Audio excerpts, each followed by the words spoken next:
이재수 춘천시장이 오늘 피의자 신분으로 검찰에 소환돼 조사를 받았습니다. 이 시장은 예비후보 때 춘천시청 30군데 부서를 돌아다니며 지지를 호소하며 선거운동을 한 혐의를 받고 있습니다. 강원도 교육청이 내년 예산으로 3조 400억 원을 편성했습니다. 당초 예산이 3조 원을 넘은 것은 처음인데 늘어난 예산의 상당액을 지방채 상환했습니다. 문재인 대통령은 오늘 춘천 출신의 홍남기 국무조정실장을 부총리에 내정했습니다. 홍 실장은 강원도 출신으로는 5번째 경제부총리에 오르게 됐습니다. 강원도 사립유치원 2곳이 학부모들에게 문자를 보내는 등 폐원 절차를 진행하고 있는 것으로 확인됐습니다.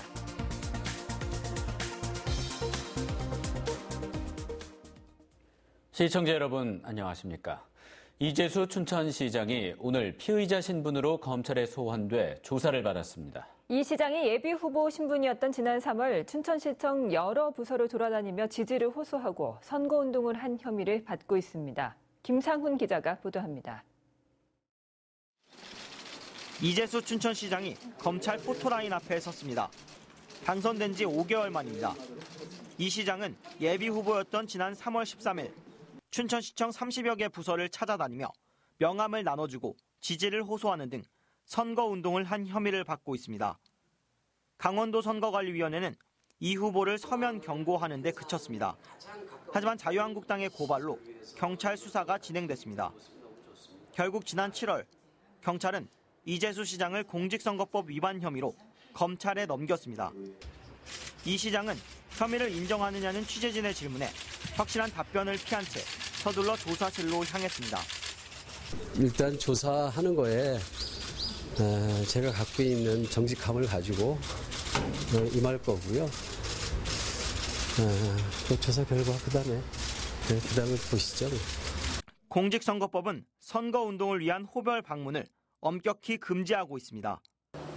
대법원은 지난 2014년 관공서는 민원실만 선거운동이 가능한 공간으로 인정되고 나머지 업무 공간은 호별 방문 금지 구역이라고 판시했습니다. 이를 어길 경우 3년 이하의 징역이나 600만 원 이하의 벌금을 받게 됩니다. 혐의가 인정돼 이재수 시장이 100만 원 이상의 벌금형을 선고받으면 즉시 시장직을 상실하게 됩니다. MBC 뉴스 김상훈입니다. 강원도 교육청이 내년 예산으로 3조 400억 원을 편성했습니다. 당초 예산이 3조 원을 넘은 것은 처음인데요. 올해보다 늘어난 예산의 상당액을 지방채를 상환하는 데 사용합니다. 이재규 기자가 취재했습니다. 강원도 교육청이 내년 예산을 3조 414억 원으로 편성했습니다. 당초 예산이 3조 원을 넘은 것은 이번이 처음입니다. 공무원 인건비가 1조 5,900억 원으로 전체 예산의 절반을 넘었고 교육 공무직 인건비 2,500억 원, 학교 기본 운영비 2,000억 원 등이었습니다. 학교 운영비도 240억 원 이상 증액돼 학교의 자율성이 확대될 것으로 기대됩니다. 학교 기본 운영비를 이제 확대를 좀 많이 했죠. 그래서 교당 경비를 10%에서 30%까지 인상을 하고 급당 학생당 경비를 20% 이렇게 올렸습니다. 올해보다 2,700억 원의 예산이 늘어났는데 어떤 분야에 쓰는지 살펴봤습니다. 지방채 조기 상환에 900억 원이 늘었고 공무원 임금 인상에 따른 인건비 증가액이 580억 원, 교육 공무직 인건비 증가분도 380억 원에 달했습니다. 교육청은 정부가 주는 보통 교부금이 2천억 원 이상 늘어나 지방채를 내년에 다 갚을 수 있다고 밝혔습니다. 지방채 조기 상환에 따라 생기는 이자 절감액 1,000억 원은 체육시설 등 학교 환경 개선 사업에 투자하기로 했습니다. 내년 당초 예산에 전체 남은 금액을 상환하는 걸로 이렇게 했습니다. 교육청의 이번 예산안은 도의회 심의를 거쳐 다음 달 최종 확정됩니다. MBC 뉴스 이재규입니다. 태백시 화전동 화전마을에는 지난 1972년 수해를 입은 이재민들이 집단으로 이주해 살고 있습니다. 그런데 최근 토지 주인이 집단 퇴거하라고 소송을 진행하고 있어 주민들의 불안감이 커지고 있습니다. 홍한표 기자가 취재했습니다. 태백시 화전동 화전마을입니다. 지난 1972년 수해가 발생하자 이재민 38가구가 이곳으로 옮겨와 거처를 마련했습니다. 인근 광업소의 경석과 공사 자재물 등으로 수해가 발생하자 광업소 측에서 땅을 주민들에게 무상으로 내준 겁니다. 도랑이 막히니까 물이 내려갈 데가 없으니까 양쪽 도로 옆으로 집이 있으니까 그리고만 싹 다 들여차여가지고.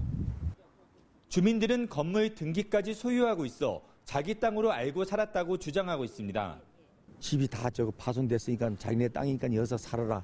무상으로 줄 테니까 그래서 여기서 정부에서 집을 지어줘가지고 10년 동안 분할 상환으로.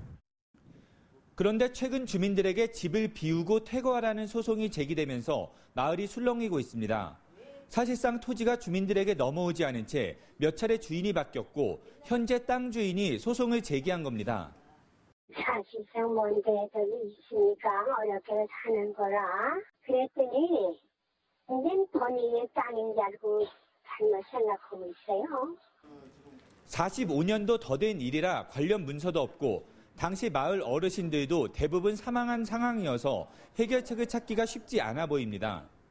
개인과 개인의 그 분쟁이지만은 우리 시에서도 이제 고문 변호사를 통해 가지고 우리가 주민들에게 좀 도움을 줄 수 있는 그런 방안에 대해서 지금 여러 각도로 지금 이렇게 고민하고. 주민들도 변호사를 고용하고 맞소송에 들어갈 것으로 보여 갈등은 쉽게 사그라들지 않을 것으로 보입니다. MBC 뉴스 홍한표입니다. 부모가 직접 참여해 교사들과 육아 프로그램을 운영하는 공동육아가 자리를 잡아가고 있습니다. 정부가 이런 공동육아 공간을 확대하고 있는데요. 내년까지 도내 14곳이 마련됩니다. 김진아 기자입니다. 엄마들이 직접 보육 프로그램을 짜고 아이를 함께 돌보는 공동체 육아 공간입니다. 오감놀이나 체육 같은 전문 강사의 상시 프로그램에 참가할 수 있고 나머지 시간은 자유롭게 소그룹이 모여 아이에게 책을 읽어주거나 다른 집 아이를 봐주기도 합니다. 서로 힘든 점을 나누고 육아 역할도 분담해 혼자 할 때보다 훨씬 수월합니다. 엄마들이 일단 한 명씩 돌아가면서 하고 싶었던 것들을 아이디어를 내서 하게 될 수 있어서 좋고 또 혼자서 하는 것보다는 3명, 4명 이렇게 나눠서 역할 분담해서 하다 보니까 훨씬 수월한 것 같아요. 학교 시간이 빨라 육아 사각지대로 꼽히는 초등 돌봄을 위한 공간도 마련됐습니다. 학교 일과를 마친 초등학생들이 한데 모여 살아있는 가재를 관찰하는 과학 수업이 한창입니다.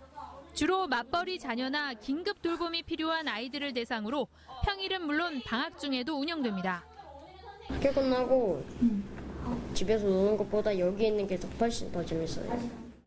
이처럼 육아 문제를 공동으로 해결하는 나눔터가 내년까지 도내 14곳으로 확대됩니다. 현재 횡성과 동해, 삼척 등 4곳에서 운영되고 있는데 올해 춘천 2곳과 강릉, 영월이 문을 열고 내년에는 원주와 동해 2곳 등 5곳이 운영을 시작합니다. 부모님들 스스로 아이를 함께 재능 기부를 통해서 키워나간다든가 이럴 수 있는 공동체 마을 의식을 함께 만들어 나가고자 합니다. 횡성구는 돌봄 인프라가 전무한 면 단위의 경우 지역 작은 도서관을 활용해 마을 품앗이 육아 공간을 확대할 계획입니다. 이 같은 돌봄 인프라가 확대되면서 부모들의 육아 부담도 덜 수 있을 것으로 기대됩니다. MBC 뉴스 김진아입니다. 문재인 대통령은 오늘 김동연 부총리 겸 기획재정부 장관 후임에 춘천 출신의 홍남기 국무조정실장을 내정했습니다. 홍남기 부총리 내정자는 춘천고와 한양대 경제학과를 졸업하고 1986년 행정고시 29회에 합격한 뒤 옛 경제기획원에서 관료 생활을 시작했으며 기획재정부 정책조정국장, 박근혜 정부 청와대 기획비서관과 미래창조과학부 제1차관을 역임했습니다. 홍 실장은 조순, 최각규, 한승수, 권오규 부총리에 이어 강원도 출신으로는 5번째 경제부총리에 오르게 됐습니다. 강원도 사립유치원 2곳이 폐원 절차를 진행 중인 것으로 확인됐습니다. 강원도교육청에 따르면 사립유치원 2곳이 유치원 운영위원회 소집과 문자 발송을 통해 폐원 절차를 학부모에게 알렸습니다. 하지만 아직까지 정식 인가 서류는 접수하지 않았습니다. 사립유치원의 폐원을 위해서는 학부모 동의를 받은 뒤 교육감의 인가를 받아야 합니다. 산림청이 강원도가 제출한 정선 알파인 경기장의 사용 허가 연장을 거부했습니다. 강원도는 지난달 29일 정선 알파인 경기장의 국유림 101헥타르에 대해 사용기한을 2023년 8월까지 4년 8개월 연장하는 갱신 허가서를 제출했지만 산림청이 이를 반려했습니다. 강원도는 일단 며칠 안에 다시 국유림 사용 갱신 허가서를 제출한다는 계획이지만 산림청 역시 복원에 대해 완고한 입장이라 대책 마련에 고심하고 있습니다. 춘천문화방송이 연말을 맞아 어려운 이웃들에게 쌀과 함께 따뜻한 온정을 보내기 위해 마련한 사랑의 쌀 나누기 행사에 참여 손길이 이어지고 있습니다. 전기안전공사 강원지역 본부는 오늘 본사를 방문해 사랑의 쌀 나누기 운동에 써달라며 직원들이 모은 성금을 전달했습니다. 이상으로 뉴스데스크 강원을 마칩니다. 시청해주신 여러분 고맙습니다.